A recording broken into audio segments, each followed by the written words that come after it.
ఇదిగోండి స్క్వాష్ తీసుకున్నాం. మా గార్డెన్లో స్క్వాష్ అనమాట. ఇది బటర్ స్క్వాష్. ఇది ఆనపకాయలానే ఉంటుంది టేస్ట్. కట్ చేస్తే కీరా లాగా ఉంది చూడండి. ఆనపకాయలానే ఉంది. ఇక్కడ నేను చపాతీలోకి గార్డెన్ వెజిటేబుల్స్ అనమాట. క్యారెట్, స్క్వాష్, టమాటాలు, మెంతికూర, బఠానీలు, స్వీట్ క్యాప్సికము, జల్పినో పెప్పర్ అనమాట. అది వేసాను. బఠానీలతో కూర చేస్తున్నాను. అన్ని రకాల మసాలాలు వేసాను. ధనియాల పొడి, జీలకర్ర పొడి, వాంగీబాత్ మసాలా, షాహీ పన్నీర్ అని చెప్పేసి మనకి మసాలా దొరుకుతుందండి. అన్నీ వేసి ఒకసారి కలిపేశాను. ఇలా పొయ్యి మీద పెట్టేశాను.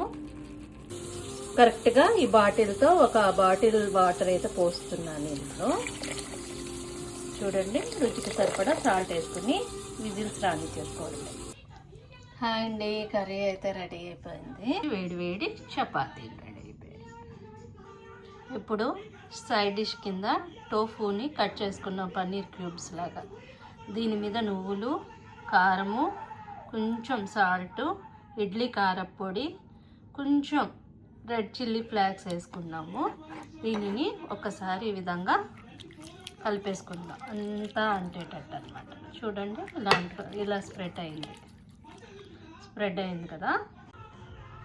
ఇక్కడ నెయ్యి వేసుకుందాం. ఇంట్లో చేసి నెయ్యి అండి.